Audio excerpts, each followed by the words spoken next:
हमारे हिंदू समुदाय के मुताबिक, उनके आस्था और अकीदे के मुताबिक आने वाले हैं श्री कृष्ण जी। यानी श्री रामचंद्र जी से पहले कौन आए? श्री कृष्ण जी। उसके बाद आए श्री गौतम बुद्ध जी और उसके बाद आए श्री रामचंद्र जी। ये चारों कालों के अंदर बयान किया जाता है। और कलयुग के जमाने में सिर्फ और सिर्फ जनाबे मोहम्मद अरबी सल्लल्लाहु अलैहि वसल्लम पैदा हुए। अब कलयुग के जमाने में पैदा हुए, ये क्यों आते हैं कल की अवतार? कल की अवतार इसलिए आते हैं यदा यदा ही धर्मस्य भवति भारत अभ्युत्थानम धर्मस्य तदात्मानं सृजामहम्। यानी जब जब भी धर्म की हानि होती है, जहां पर भी कहीं जर्रा बराबर भी कंजूसी और बखीलीपन छा जाती है, कहीं पर भी जर्रा बराबर भी कोई ऐब और नुकसान पैदा होता है, आपस में काट मार होने लगता है, तो उस वक्त परमात्मा परम शक्तिमान किसी को रूप के धारण करके पृथ्वी पर आते हैं। ये हमारे बिरादराने वतन के अकीदे और आस्थे के मुताबिक मैं बात कर रहा हूँ, वरना उनके यहाँ जो कल के अवतार का माना लिया गया है, यही अकीदा है जो हमने आपको बताया। और दरा हालांकि ये अकीदा उनका गलत है, ये मैं इसको बाद में बयान करूंगा। तो ये सबसे लास्ट यानी कलयुग के जमाने में जनाबे मोहम्मद अरबी सल्लल्लाहु अलैहि वसल्लम पैदा हुए। जनाबे मोहम्मद अरबी सल्लल्लाहु अलैहि वसल्लम किस जमाने में पैदा हुए, कहाँ पैदा हुए, ये हमारे बिरादराने वतन की किताबों में क्लीन वर्ड में बयान किया गया है। वो क्लीन वर्ड क्या है? वहाँ आप अलैहिस्सलातु व तस्लीम के बारे में भविष्यवाणी की गई है। संबल गिराम मुख्य से ब्रह्मास महात्मानम भवन विष्णु यशा कल की प्रादुर्भविष्यति। संभल ग्राम में पैदा होंगे। अब लफ्ज संभल का आ गया है। आज हमारे बिरादराने वतन संभल का माना यह समझ लेते हैं जैसे मुरादाबाद की धरती के साइड में एक जगह है संभल, वो मुराद ले लेते हैं। दरा हालांकि वो संभल मुराद नहीं है, बल्कि संभ के माने आते हैं एक ऐसी जगह, अमन शांति वाली जगह को बोला जाता है संभ। और संभल ग्राम, ग्राम के माने गांव के आते हैं, विलेज के आते हैं। एक ऐसी जगह जहां पर अमन शांति वाली हो, ऐसी जगह पर जनाबे मोहम्मद अरबी सल्लल्लाहु अलैहि वसल्लम पैदा होंगे। संभल ग्राम मुख्य से ब्रह्मास महात्मानम, ब्रह्मा खानदान में पैदा होंगे। अब एक शब्द यहाँ पर आया गया ब्रह्मा। अब ब्रह्मा के माना क्या निकल कर के आएगा? ब्रह्मा के माने आते हैं एक ऐसा आला खानदान जो सबसे हाई लेवल का खानदान हो, और मुसलमानों के यहाँ सबसे हाई क्वालिटी का खानदान जिसको सबसे ऊपर दर्जे में रखा जाता है, जिसको आला व अरफा खानदान माना जाता है, वो आता है सैयद खानदान। तो यहाँ ब्रह्मा खानदान से मुराद क्या है? सैयद खानदान मुराद है। वो ब्रह्मा खानदान इसलिए बोलते हैं इसलिए कि शूद्र के मुकाबले में ब्रह्मा खानदान बहुत हाई लेवल का खानदान होता है, तो इसलिए ब्रह्मा से मुराद एक ऐसा खानदान जो कि बहुत ज्यादा हाई लेवल का हो। तो सैयद आप अलैहिस्सलातु वस्सलाम सैयद खानदान में पैदा हुए। संभल ग्राम मुख्य से ब्रह्मास महात्मानम भवन विष्णु यशा कल की प्रादुर्भविष्यति। भवन विष्णु यश यानी आप अलैहिस्सलातु वस्सलाम के फादर का नाम क्या होगा? आप अलैहिस्सलातु वस्सलाम के फादर का नाम होगा विष्णु यश। अब ये भी दो वर्ड से मिलकर के बना विष्णु यश। विष्णु के माने आते हैं गॉड का नाम है, इसलिए कि परमात्मा परम शक्ति मान के बहुत सारे अनेक नाम होते हैं। इंद्रम मित्रम वरुण अग्निमाहुरतु देवासा सुपर्णु गुरुत्मानम, बहुत सारे अनेक नाम है। और ये कहाँ मिलेंगे आपको? सत्यार्थ प्रकाश की एक किताब है, उसके पहले पेज पर आपको ये सब मंत्र मिल जाएंगे, आप वहां उठा करके देख लीजिएगा कि संभल ग्राम में पैदा होंगे, ब्रह्मा खानदान में पैदा होंगे। आपके माता पिता का नाम क्या होगा? आप अलैहिस्सलातु वस्सलाम के पिता का नाम होगा विष्णु यश। विष्णु यश भी दो लवर्ड से मिलकर के बना है। विष्णु के माने आते हैं गॉड के नामों में से एक नाम है ये विष्णु, और यश के माने आते हैं अब्द के, बंदा के। और आप अलैहिस्सलातु व तस्लीम के फादर का नाम जो है अब्दुल्ला है। यानी विष्णु यश का ट्रांसलेट अगर आप अरबिक लैंग्वेज में करेंगे तो उसका माना निकल करके आएगा अब्दुल्ला। यानी विष्णु यश को जब ट्रांसलेट करेंगे किसमें? अरबिक वर्ड में, तो उसका माना निकल करके आएगा अब्दुल्ला। विष्णु यश खानदान में पैदा होंगे। उनके माँ का नाम क्या होगा? सोमत्यमा विष्णु यशाशा गर्भमादत विष्णुवम। यानी उनके माता का नाम क्या होगा? आप अलैहिस्सलातु व तस्लीम के माता का नाम होगा सोमती नाम होगा। और सोमती के माने आते हैं आमीना, यानी अमन की देवी। और आप अलैहिस्सलातु व तस्लीम की वालिदा मोहतरमा अमन की देवी थी। ये तमाम बातें जो मैंने आप लोगों के सामने क्लीन वर्ड में बयान किया है, ये आप अलैहिस्सलातु व तस्लीम के बारे में ये तमाम बातें दर्शाती है कि आप अलैहिस्सलातु व तस्लीम कहाँ पैदा होंगे, संबल ग्राम में पैदा होंगे। आप अलैहिस्सलातु व तस्लीम के माता पिता का नाम क्या होगा, विष्णु यश होगा, सोमती नाम होगा। आप अलैहिस्सलातु व तस्लीम किस खानदान में पैदा होंगे, ब्रह्मा खानदान में पैदा होंगे। ये किनकी किताबों में मौजूद है? ये जनाब मोहम्मद अरबी सल्लल्लाहु अलैहि वसल्लम की भविष्यवाणी ये आपकी किताबों में मौजूद है मेरे हिंदू भाइयों। लेकिन आज की तारीख में जो भी जनाब मोहम्मद अरबी सल्लल्लाहु अलैहि वसल्लम के बारे में कोई गुस्ताखाना जुमला इस्तेमाल करता है, मैं तो कहता हूँ दुनिया वालों, कम से कम अपनी धार्मिक ग्रंथ को आप पढ़े होते तो कभी भी जनाब मोहम्मद अरबी सल्लल्लाहु अलैहि वसल्लम पर जुमलेबाजी नहीं करते। आप अलैहिस्सलातु व तस्लीम के बारे में अगर उनकी चरित्र को पढ़े होते, उनकी हिस्ट्री को आप अगर पढ़े होते, कसम खुदा की आपकी ज़बान पर जनाब मोहम्मद रसूलुल्लाह सल्लल्लाहु अलैहि वसल्लम के बारे में आपके अनाप शनाप ना बकते। लेकिन आज हिंदुस्तान की सरजमीन पर अगर कोई वर्ड बोलना आसान हो गया है तो जनाब मोहम्मद रसूलुल्लाह सल्लल्लाहु अलैहि वसल्लम के बारे में गुस्ताखी करना आसान समझते हैं लोग। मैं तो कहता हूँ उन लोगों को जो आज महाकुंभ के मेले में पहुंचे हुए हैं, वहाँ बहुत सारे पंडित हजरात हैं जिनके अकीदे ऐसे ऐसे बने हुए हैं जो अपनी धार्मिक किताब को भी पढ़े लिखे नहीं होते हैं।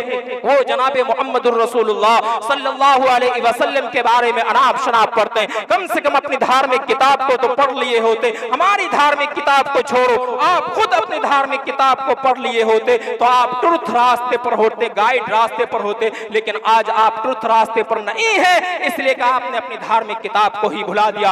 आप अलैहिस्सलातु व तस्लीम के बारे में आप पढ़ लिए होते जनाब तो कभी भी जनाब मोहम्मद रसूलुल्लाह के सिलसिले में आप गुस्ताखी ना करते। आपको पता होना चाहिए ये मंत्र भी नराशंस में प्रेम सियगे नराशंस प्रतिधामान जंती सो देवा ईशाय ईशाय महामेशितम निष्कानु दशतरजा तिरनम शतान यवर्तहम शहस्तरा गोनमा लिंगी छिदी शिकाहिना शमशुरुधारी शदुशका उच्चरापि सर्वभक्ति भविष्यति जनोमम विना गौरम सबस्वस्य शाम भक्षया माता मुस्लिने संस्कारा। ये कहाँ लिखे हुए आप अलैहिस्सलातु वस्सलाम की हिस्ट्री, ये आपकी ग्रंथों में लिखे हुए हैं। अगर खुदा न खास्ता आप भूल करके भी इन तमाम मंत्रों को पढ़ लेते तो कभी भी आपकी ज़बान मोहम्मद रसूलुल्लाह के ऊपर ना चलती। लेकिन आज जो चल रही है सिर्फ इसी बुनियाद पर कि आपने अपनी धार्मिक किताबों को नहीं पढ़ा, इसलिए जनाब मोहम्मद रसूलुल्लाह पर अनाप शनाप बकते हैं। बेशक हक गोई सच। मेरे भाइयों, आप अलैहिस्सलातु व तस्लीम के बारे में दुनिया की तमाम धार्मिक किताबों के अंदर भविष्यवाणी की गई है। ये सिर्फ बिरादराने वतन की किताबों में नहीं, अगर आप हमारे यहूदियों की किताब को उठाएंगे और इसी तरह हमारे ईसाई भाइयों की क्रिश्चियन की किताब को उठाएंगे आप तो उसमें भी एक वर्ड मिलेगा आपको फारकलीद के लफ्ज से। और ज़रतश्त की किताब अगर वो भी उठाएंगे उसमें भी जनाब मोहम्मदुर रसूलुल्लाह सल्लल्लाहु अलैहि वसल्लम के बारे में भविष्यवाणी की गई है। इन तमाम ग्रंथों के अंदर जनाब मोहम्मदुर रसूलुल्लाह सल्लल्लाहु अलैहि वसल्लम के बारे में भविष्यवाणी की गई है। आइए मैं एक मंदिर की तशरीह करना चाहता हूँ। नराशंस मी प्रियमसीयगे, नराशंस के माना क्या है? नराशंस कहा जाता है एक ऐसी व्यक्ति, यानी नराशंस भी दो वर्ड से मिलकर के बना है, नर और आशंस। नर के माना आप भी जान रहे हैं कि जो मर्द के लिए इस्तेमाल किया जाता है। नर और मादा, मादा बोलते हैं जो मुअन्नस है और नर बोला जाता है उसको जो मुज़क्कर है। तो नर और आशंस ये दो शब्द से मिलकर के बना। नर के माना मुज़क्कर के आते हैं और आशंस के माना आते हैं ऐसी व्यक्ति जिसकी बहुत ज्यादा प्रशंसा की जाए, जिसकी बहुत ज्यादा तारीफ बयान की जाए। नराशंस जब दोनों वर्ड को मिलाएंगे तो माना निकल कर क्या आएगा? एक ऐसी व्यक्ति जिसकी बहुत ज्यादा प्रशंसा की जाए, एक ऐसी व्यक्ति जिसकी बहुत ज्यादा वेलू कामना को बयान किया जाए। दुनिया के तमाम धार्मिक किताबों के अंदर जनाब मोहम्मदुर रसूलुल्लाह सल्लल्लाहु अलैहि वसल्लम के बारे में भविष्यवाणी की गई है। कल में भी जनाब मोहम्मदुर रसूलुल्लाह सल्लल्लाहु अलैहि वसल्लम का तज़किरा मौजूद है। और अजान जो दुनिया के अंदर सबसे ज्यादा जी जाने वाली कलिमात हैं, पूरी दुनिया के अंदर जो आवाज 24 घंटा गूंजते रहती है वो आवाज है कलिमात आजान, और आजान में जनाब मुहम्मदुर रसूलुल्लाह सल्लल्लाहु अलैहि वसल्लम का तज़किरा मौजूद है। नराशंस मी प्रिय मसीह का मतलब ये है कि उसके बहुत ज्यादा लोग क्लोज होंगे, उससे बहुत ज्यादा मोहब्बत करने वाले होंगे, उसके बहुत ज्यादा चाहने वाले होंगे। मेरे नौजवानों, वो भी वाकया याद होना चाहिए जिस वक्त हजरत उम्मे अम्मारा रज़ी अल्लाह ताला अन्हा के कान में ये खबर पहुंचती है कि जनाब मुहम्मदुर रसूलुल्लाह सल्लल्लाहु अलैहि वसल्लम को शहीद कर दिया गया है। नऊज़ुबिल्लाह, ये मुनाफिकीन ने ये आवाज लगाई थी कि जनाब मुहम्मदुर रसूलुल्लाह को शहीद किया गया है। और हजरत उम्मे अम्मारा रज़ी अल्लाह ताला अन्हा एक बूढ़ी औरत है जो लाठी के सहारे से चलती है। जब उम्मे अम्मारा के कानों में आवाज पहुंचती है, उम्मे अम्मारा लाठी के सहारे से निकल पड़ती है। निकलते हुए जब उम्मे अम्मारा पहुंचती है मैदान कारज़ार में, मैदान जिहाद में पहुंचती है, मैदान जिहाद में पहुंचने के बाद कहती है, दुनिया वालों मेरे सामने किसी की भी शक्ल ना लाई जाए, मैं सिर्फ जनाब मुहम्मदुर रसूलुल्लाह सल्लल्लाहु अलैहि वसल्लम को देखना पसंद करती हूँ, इसके अलावा मैं किसी की भी शक्ल को देखना पसंद नहीं करती, बल्कि मेरे सामने जनाब मुहम्मदुर रसूलुल्लाह को लाई जाए। जब मुहम्मदुर रसूलुल्लाह सल्लल्लाहु अलैहि वसल्लम को उम्मे अम्मारा देखती है, उम्मे अम्मारा देखने के बाद कहती है, फिदाक या रसूलुल्लाह, मेरे माँ बाप आप पर कुर्बान हो, मैं आप पर कुर्बान हो जाऊं, दुनिया का हर व्यक्ति चला जाए मैं मंजूर कर सकती हूँ, दुनिया का व्यक्ति चला जाए, चाहे मेरे बेटे शहीद हो गए, मेरे बाप शहीद हो गए, मेरे बच्चे शहीद हो गए, मेरे दामाद शहीद हो गए, मैं मंजूर तो कर सकती हूँ, पर आपके ऊपर आँच आ जाए मैं कभी भी ये बात मंजूर नहीं कर सकती। कौन है ये? एक बूढ़ी औरत है जो लाठी के सहारे से मैदान कारज़ार में पहुंचती है। यही तो मतलब होता है मी प्रिय मसीह का, मी प्रिय मसीह, बहुत ज्यादा मोहब्बत करने वाले होंगे। और मैं यहाँ कहता हूँ दुनिया का हर व्यक्ति जनाब मुहम्मदुर रसूलुल्लाह से मोहब्बत करता है। आप अलैहिस्सलातु वस्सलाम की वो हदीस भी है, ला युमिनु अहदुकुम हत्ता अकून अहब्ब इलैहि मिन वालिदिही व वलदिही वन्नासि अजमाइन। उस वक्त तक कामिल मोमिन नहीं बन सकता इंसान जब तक कि वो अपने आलो औलाद, अपने बाल बच्चे, अपने तमाम लोगों से ज्यादा महबूब आप अलैहिस्सलातु वस्सलाम को ना बना ले। उस वक्त तक वो कामिल ईमान वाला नहीं बन सकता। ये मी प्रिय मसीह की तशरीह में दाखिल है। अब एक सवाल पैदा होता है यहाँ पर कि मुसलमान सबसे ज्यादा आप अलैहिस्सलातु वस्सलाम से प्यार क्यों करते हैं? एक बड़ा क्वेश्चन खड़ा करते हैं लोग, और आजकल मीडिया वाले भी यही सवाल पूछते हैं कि जनाबे मुहम्मदुर रसूलुल्लाह सल्लल्लाहु अलैहि वसल्लम से मुसलमान बेहद प्यार क्यों करते हैं? एक सवाल है ये। मैं इसका आंसर देता हूं कि जनाब आप ये बताइए कि किसी शख्स से अगर आप लव करेंगे, मोहब्बत करेंगे, इसके चंद वजूहात होंगे। इनके 4 वजूहात आमतौर पर लोग बयान करते हैं। पहले नंबर पर आप इसलिए किसी से मोहब्बत करते हैं कि उसके अंदर वो टैलेंटेड है, इसलिए आप उससे मोहब्बत करते हैं, उसके अंदर एक हुनर है। और दूसरे नंबर पर आप इसलिए मोहब्बत करते हैं किसी शख्स से कि वो खूबसूरत है, यानी खूबसूरती की बुनियाद पर, ब्यूटीफुल होने की वजह से आप उससे मोहब्बत करते हैं। दूसरे नंबर पर यह है कि आप किसी शख्स से मोहब्बत इसलिए करते हैं कि वह बहुत ज़्यादा पावरफुल आदमी है, इसलिए आप उससे क्या करते हैं? मोहब्बत करते हैं। और जनाब मोहम्मद अरबी सल्लल्लाहु अलैहि वसल्लम के अंदर खूबसूरती भी है, आप अलैहिस्सलातु व तस्लीम के अखलाक भी बहुत अच्छे हैं, और आप अलैहिस्सलातु व तस्लीम के अंदर जो आम तौर पर हम लोग सिफात बयान करते हैं वो तमाम के तमाम जनाब मुहम्मदुर रसूलुल्लाह सल्लल्लाहु अलैहि वसल्लम के अंदर पाई जाती है। इसलिए हम जनाब मुहम्मदुर रसूलुल्लाह सल्लल्लाहु अलैहि वसल्लम से मोहब्बत करते हैं। अब मेरे नौजवानों, जनाब मुहम्मदुर रसूलुल्लाह से हम मोहब्बत करते हैं। मोहब्बत करने का क्या दावा है? हम अपनी जबान से कह देते हैं कि हाँ हम जनाब मुहम्मदुर रसूलुल्लाह से मोहब्बत करते हैं। मोहब्बत करने का क्या मंशा होता है, मोहब्बत के क्या मकसद होते हैं, या आप बखूबी जानते हैं। वो तमाम काम जो आप अलैहिस्सलातु व तस्लीम ने और अल्लाह तबारक व तआला ने जो अहकाम और जारी किए हैं उन तमाम पर अमल करना, कुल अतीउल्लाह व अतीउर रसूल पर अमल करने को मोहब्बत कहा जाएगा। अगर हम जनाब मुहम्मदुर रसूलुल्लाह सल्लल्लाहु अलैहि वसल्लम का फरमान के दम भरते हैं, मोहब्बत होने का दावा करते हैं, लेकिन जनाब मुहम्मदुर रसूलुल्लाह सल्लल्लाहु अलैहि वसल्लम के मुताबिक हम जिंदगी नहीं गुजारते तो वो कामिल मोहब्बत नहीं है। कामिल मोहब्बत की सबसे बड़ी दलील यही है कि जो मंशा खुदावंती है, जो मंशा रसूल है, जो जनाब मुहम्मदुर रसूलुल्लाह सल्लल्लाहु अलैहि वसल्लम ने जो फरमान और अहकाम जारी किए हैं, आप उसके मुताबिक चलिए, तब जाकर के कामिल ईमान वाला हम बन सकते हैं। इससे पहले हम लोग कामिल ईमान वाला नहीं बन सकते। तो ये मेरे मी प्रिय मसीयज्ञ, आप आ जाइए दूसरी मंत्र की तरफ।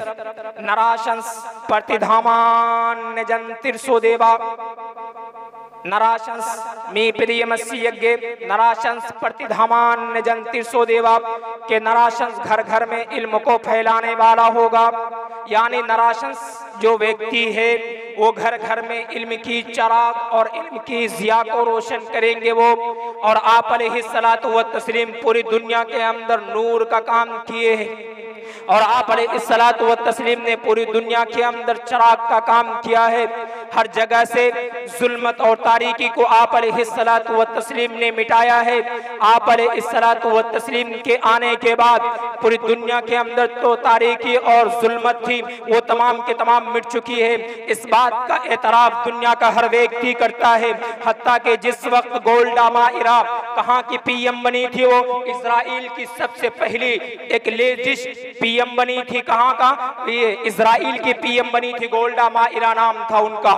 जब उनके सामने कहा कि गोल्डा माइरा ने अपने जितने भी बॉडीगार्ड होते हैं, उनके जो पीओ होते हैं, उनसे कहा कि मेरे सामने जनाब मुहम्मदुर रसूलुल्लाह की हिस्ट्री लाई जाए, मैं मुहम्मदुर रसूलुल्लाह की हिस्ट्री को पढ़ना चाहती हूँ। ये किसने कहा? ये गोल्डा माइरा ने कहा, जो के रिलीजन के एतबार से वो मुसलमान नहीं है, बल्कि रिलीजन के एतबार से वो यहूदियत को मानती है, वो मूसा अलैहिस्सलाम के पैरोकार है, वो मूसा अलैहिस्सलाम की इत्तिबा करती है। तो जब गोल्डा माइरा ने कहा कि मेरे सामने जनाब मुहम्मदुर रसूलुल्लाह की हिस्ट्री लाई जाए, गोल्डा माइरा से पूछा गया कि गोल्डा माइरा, आप तो एक यहूदी हैं, आपको तो मूसा अलैहिस्सलाम की हिस्ट्री की स्टडी करनी चाहिए।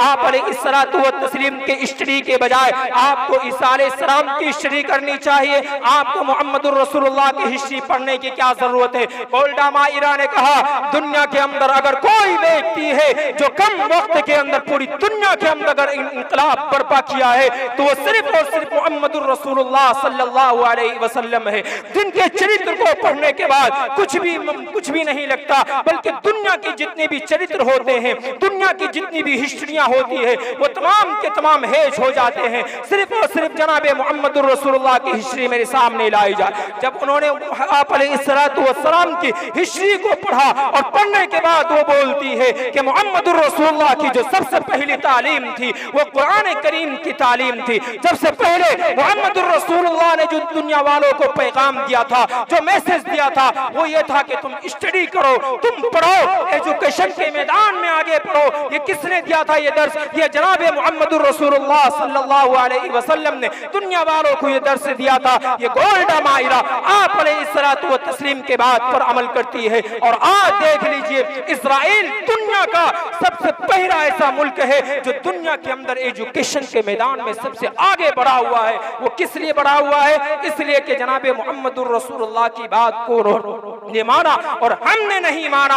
आज इसलिए हम पस्ती और जिल्लत के अंदर गिरे हुए हैं। यही तो होता है नराशंस प्रतिधामाम निजम तिरसो देवा, यानी नबी अलैहिस्सलातु व तस्लीम ने पूरी दुनिया के अंदर इल्म के चिराग को रोशन किया, जिस बात के तरफ दुनिया का हर व्यक्ति करता है। और आप अलैहिस्सलातु व तस्लीम हर एतबार से कामयाब, सक्सेसफुल थे जनाब मोहम्मद अरबी सल्लल्लाहु अलैहि वसल्लम। तो इसलिए मेरे भाइयों, आप अलैहिस्सलातु व तस्लीम के दामन को थाम लो, आप अलैहिस्सलातु व तस्लीम के किरदार को अपनाओ, आप अलैहिस्सलातु व तस्लीम के हुलिये को अपनाओ, तब जाकर के हम सक्सेसफुल इन द अर्थ, यानी जमीन पर अगर हम कामयाब होना चाहते हैं, जमीन पर अगर हम डेवलप करना चाहते हैं, जमीन पर अगर हम सक्सेस होना चाहते हैं, तो जनाब मुहम्मदुर रसूलुल्लाह की हिस्ट्री को थामना पड़ेगा, जनाब मुहम्मदुर रसूलुल्लाह की चरित्र को अपनाना पड़ेगा, जनाब मुहम्मदुर रसूलुल्लाह के बात को माननी पड़ेगी, तब जाकर के हम कामयाब हो सकते हैं, वरना आज भी हम नाकाम हैं और कल भी हम नाकाम रहेंगे, वरना माजी के फसाने में जो इनकलाब बर्पा किया वो मुसलमान था, कोई और नहीं था। नारे तकबीर, नारे तकबीर। हज़रत मौलाना सिराजुद्दीन साहब चतुर्वेदी जिंदाबाद, जिंदाबाद, जिंदाबाद। हज़रत मौलाना सिराजुद्दीन साहब चतुर्वेदी जिंदाबाद। नारे तकबीर, अल्लाहु अकबर। उलमाए देवबंद जिंदाबाद, उलमाए देवबंद जिंदाबाद। लगता है चचा लोग मुंह में सुपारी लेके बैठे हुए। अरे वाह, क्या बात। तो मेरे नौजवानों, मैंने बताया कि नराशंस में प्रियमसी यज्ञ, नराशंस प्रतिधामान जन तिरसो देवा। तीसरे मंत्र की तरफ आ जाइए आप। अगर मैं मंत्रों मंत्र की तशरीह करने लगूंगा शायद कि आपके पास भी इतना टाइम नहीं होगा और मेरे पास भी इतना टाइम नहीं होगा।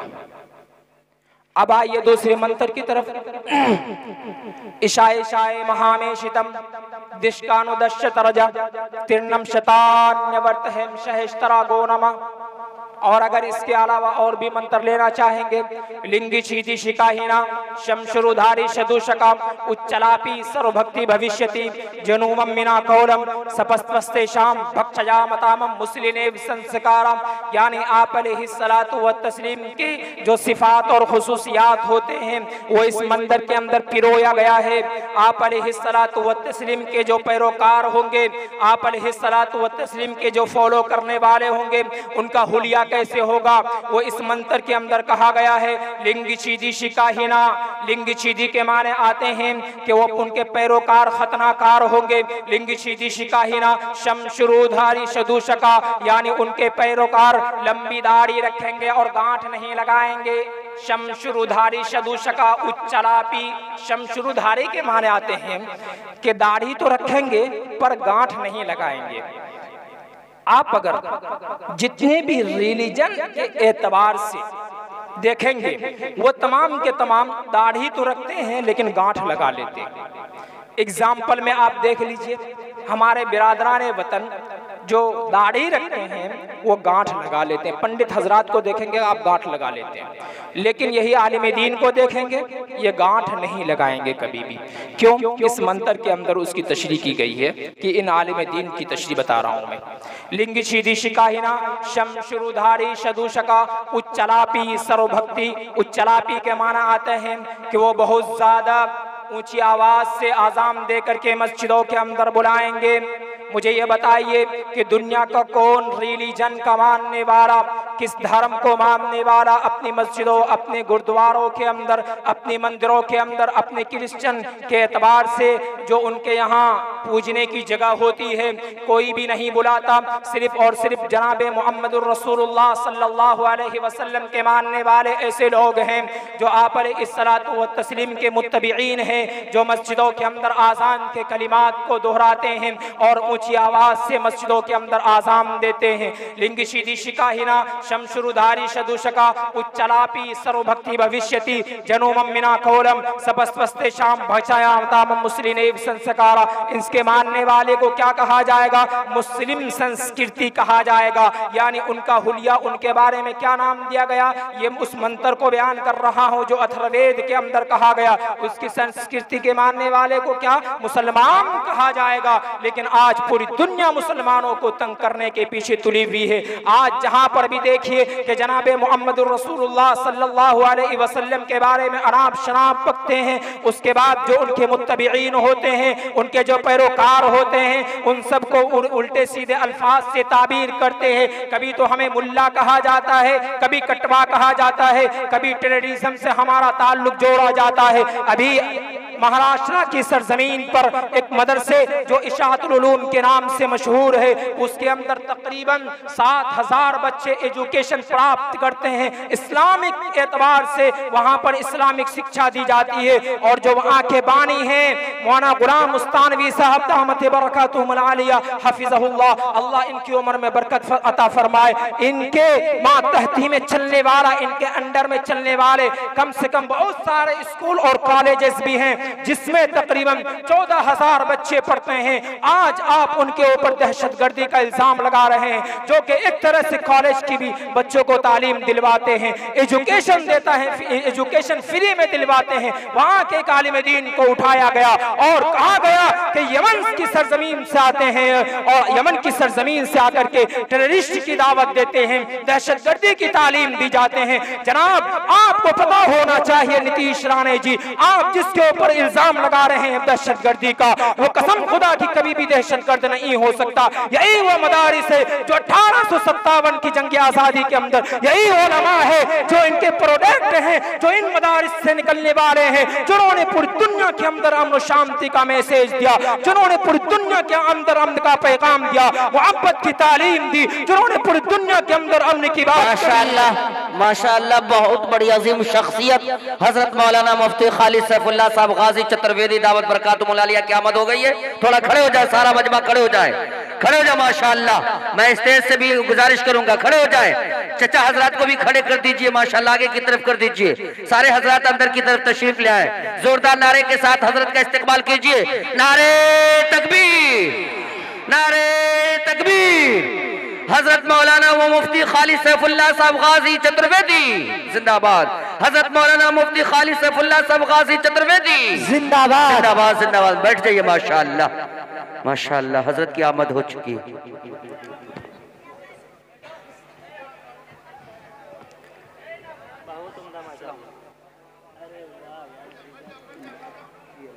मेरे नौजवानों, मैं अर्ज ये कर रहा था कि आज जो मदारिस के ऊपर टेररिज्म का इल्जाम आयद किया जाता है, आज जो मदारिस में पढ़ने वाले को दहशतगर्द कहा जाता है, इन उलमाए दीन को जिनकी वजह से 1857 की जंग आजादी पूरी दुनिया के अंदर मशहूर है, तारीख के पन्नों को पलट करके देख लीजिएगा जनाब, आपने जिसके ऊपर दहशतगर्दी का इल्जाम लगाया है, आपने जिसे टेररिज्म से प्रमोट किया है, आपने जिसे टेररिज्म कहा है, कसम खुदा की वो कभी भी दहशतगर्द नहीं हो सकते। यही वो मदारिस है जिन्होंने अंग्रेजों के चने चबवा दिए थे और कहा था कि जब तक कि ये उलमा जिंदा रहेंगे, जब तक कि ये मदारिस का कयाम अमन में आता रहेगा, किसी माँ के लाल के अंदर दम नहीं है कि वो हिंदुस्तान के ऊपर जुल्म ज्यादती कर ले। और आज भी हम कहते हैं कि जो भी अगर अपनी ज़बान दराजी करेगा, कभी भी उलमा खामोश बैठने वाले नहीं है। यही वो मंच है जहाँ पर उलमा इनकलाब के नारे फूटते हैं, यही वो मंच है जहाँ से इनकलाब की बात की जाती है। यही पढ़ने वाले मदारिस में पढ़ते हैं और फिर वही आकर के अमन शांति की बात करते हैं। मैं कसम से खा कहकर कहता हूँ, आज पूरी दुनिया के अंदर कोई अमन की दावत देने वाला है, अमन की पहचान बनाने वाला है, तो ये उलमा है जो पूरी दुनिया के अंदर अमन शांति की बात करते हैं। वरना आप देख लीजिए, महाकुंभ के मेले के अंदर बहुत सारे पंडित हजरात पहुंचे हुए हैं और उन पंडितों ने उनकी जबान को सुनिए, वो क्या कहते हैं, वो यही कहते हैं, उनके नाराबाजी होती है। हमने संकल्प लिया है किस बात का कि हम हिंदू राष्ट्र बनाएंगे। मैं पूछना चाहता हूँ, prohibition of discrimination in grounds of religion, race, caste, sex, place of birth, ये जो भीमराव अंबेडकर का दिया हुआ संविधान है, आप उसके खुले आम उल्लंघन कर रहे हैं, लेकिन आज तक इन्हें अरेस्ट नहीं किया जाता। वही कोई आलिम दीन स्टेज से खड़ा होकर के सिर्फ और सिर्फ ये कह दे कि हमें मुस्लिम राष्ट्र चाहिए, अगर कोई आलिम दीन ये कह दे कि हम यहाँ पर इस्लाम की बात को लागू करना चाहते हैं, संविधान को हटा करके इस्लाम की बात करना चाहते हैं, कसम खुदा की उसे सेकंडों नहीं लगेंगे, गिरफ्त करके जेल के सलाखों के पीछे डाल दिया जाएगा। लेकिन वही महाकुंभ के मेले के अंदर बहुत सारे पंडित हजरात आए हुए हैं जो अनाप शनाप बकते हैं, जिनकी ज़बान पर भी ताले नहीं लगते, उनको अभी तक जेल के पीछे नहीं डाला जाता। ये तो मौलाना, ये तो जनाब ये नाइंसाफी है। अगर आप नाइंसाफी कहते हैं तो याद रखिएगा, महापरले के मैदान में जब आपसे पूछेगा हमने तुम्हें ऐसी गद्दी दी थी, ऐसे तख्त नशी बनाया था जिसके ऊपर बैठ करके तुम तमाम लोगों के दरमियान इंसाफ का फैसला करते, जब भी तुम फैसला करते तो इंसाफ की बात करते, लेकिन तुमने वहां सिर्फ एक व्यक्ति की बात की और तमाम व्यक्ति को तुमने नजरअंदाज कर दिया। When you judge between the people to judge with justice, जब भी तुम दो लोगों के दरमियान फैसला करो तो इंसाफ के साथ फैसला करो। अगर इंसाफ के साथ फैसला नहीं कर सकते तो उस तख्त को छोड़ दो, वहां पर कोई और बैठेगा जो मुनसिफ मिजाज होगा, जो इंसाफ पसंद होगा, जो अदल का पैकर होगा और वो फिर इंसाफ की बात करेगा। और दुनिया के हिंदुस्तान की सरजमीन पर रहने वाला क्रिश्चियन, चाहे रहने वाला हिंदू हो, चाहे रहने वाला बुद्धिज्म हो, रहने वाला फारसी हो, रहने वाला जरतश्त हो, रहने वाला मुसलमान हो, वो तमाम के दरमियान क्या करेगा? इंसाफ का फैसला करेगा। नहीं कर सकते तो छोड़ दीजिए जनाब, वरना अगर करना है when you judge between the people to judge with justice, लोगों के दरमियान इंसाफ के साथ फैसला कीजिए, वरना छोड़ दीजिए। वहां पढ़ लेके में आप जवाब नहीं दे पाए।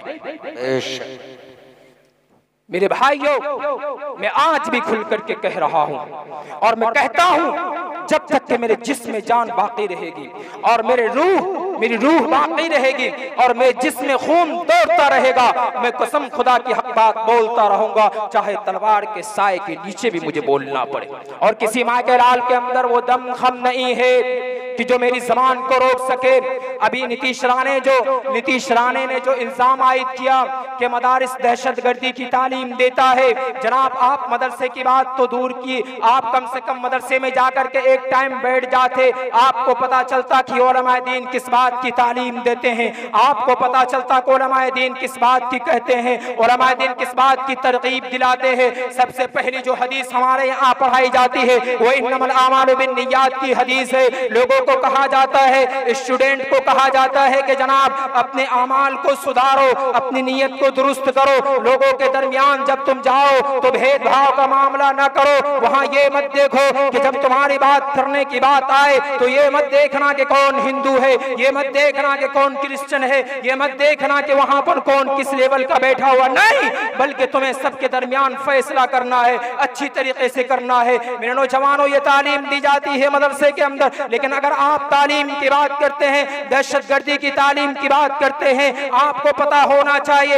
यही वो मदरसा है जो 1857 की जंग आजादी के अंदर 1866 में मौलाना कासिम नानोतवी रहमतुल्लाहि अलैह ने दारुल उलूम देवबंद का स्थापना किया था। इसके दो मकासद उलमाए किराम तारीखी हिंद के अंदर लिखते हैं। इसका पहला मकसद यही था कि यहाँ से पढ़ने वाले जो भी उलमा निकले वो दीन की बात करे, वो उलमा जो लोगों को इर्तिदाद से रोके, जो इर्तिदाद की लहर आज तक फैली हुई है, वो सिर्फ इसीलिए दारुल उलूम देवबंद का स्थापना किया गया था ताकि इर्तिदाद की लहर को रोका जा सके। और दूसरा मकसद हमारा क्या था कि इसके अंदर पैदा होने वाले जितने भी लोग हैं वो तमाम के तमाम इस बात की तरफ ले जाएं कि दहशत जो आज मुजाहिदीन आजादी की कमी पड़ रही है वो तमाम के तमाम निकले और फी सबीलिल्लाह अल्लाह के रास्ते में जिहाद करे और हिंदुस्तान की सरजमीन पर जो अंग्रेज का नापाक साया पड़ा हुआ है उसको हिंदुस्तान से खत्म किया जाए। यही वो आलिम दीन है जिन्होंने 1857 की जंग आजादी के अंदर अपना एक रोल अदा किया था और 1947 के अंदर इस देश को आजाद कराया था। आप भूल जाते हैं जनाब, आप हमारी वफादारी पर शक करते हैं। शर्म आनी चाहिए आपको। अगर आपने हमारी तारीख नहीं पढ़ी है तो पढ़ लीजिएगा। हम वो कौम है जो हर जगह पर अमन की बात करते हैं, लेकिन जब यही कौम को आप मजबूर करेंगे, लाचार करेंगे, आपके पंजे को उखाड़ डालेंगे और कभी भी आपके पंजे को हम जमने नहीं देंगे। हम वो कौम भी है और इंशाअल्लाह क़यामत की सुबह तक जब तक के उलमा जिंदा रहेंगे ईमान की बका और हिफाजत होती रहेगी और ईमान की हिफाजत होती रहेगी और ईमान की बका और हिफाजत की जिम्मेदारी इन मदारिस के सरों पर है जो आप और हम आप आज ध्यान नहीं देते हैं। इन उलमा और मदारिस की तनख्वाह आपने कितनी तय की है जो हमें और आपको शर्म आनी चाहिए। इन सब चीजों के ऊपर ध्यान देना चाहिए, इसलिए कि मदारिस की वजह से आज हमारा वजूद है। अगर मदारिस की बका न होती, उलमा जिंदा न होते, मैं कसम खुदा की खा करके कह रहा हूं, इस बात में हानिस नहीं होऊंगा, आपका वजूद ना होता, हमारा वजूद ना होता।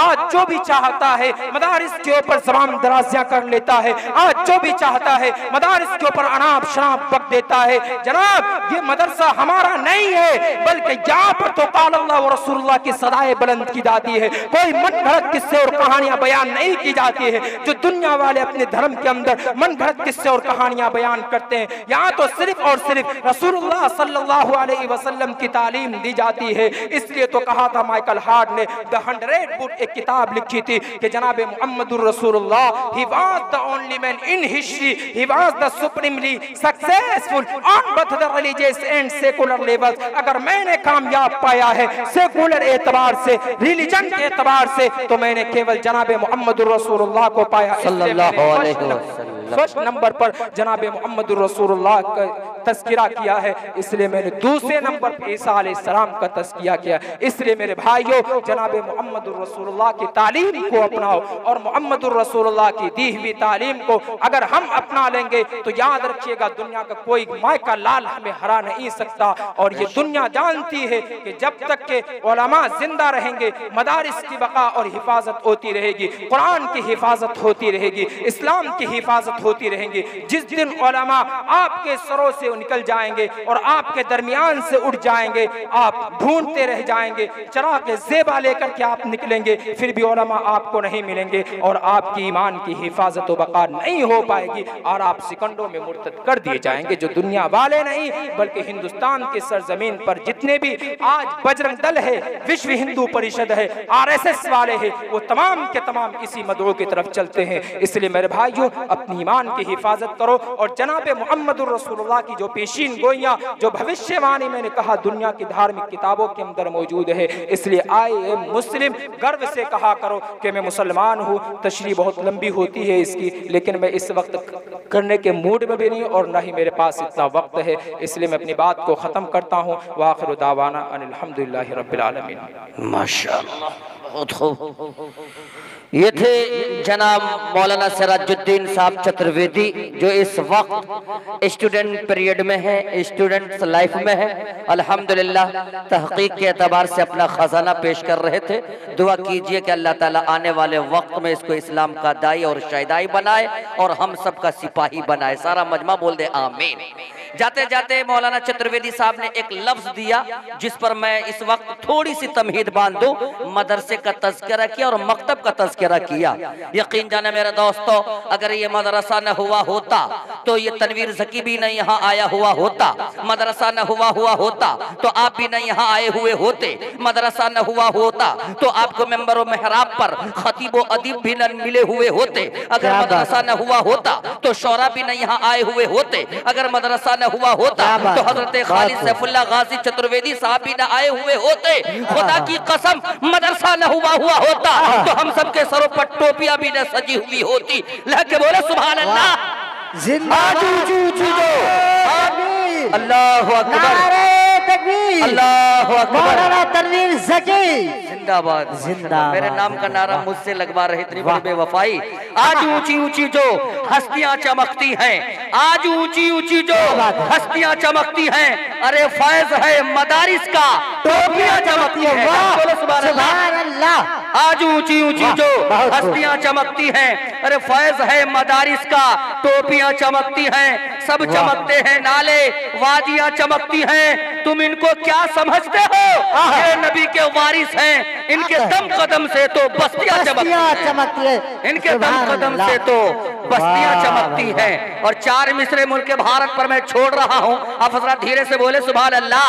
हमारी आन बाकी है, हमारी शान बाकी है, हमारी आन बाकी है, हमारी शान बाकी है, हमारी सारी दुनिया में अलग पहचान बाकी है। और हमें आतंकवादी का लक़ब भूले से मत देना, हमारी ही बदौलत आज हिंदुस्तान बाकी है, हिंदुस्तान हमारी ही बदौलत आज हिंदुस्तान बाकी है। आइए मेरे दोस्तों,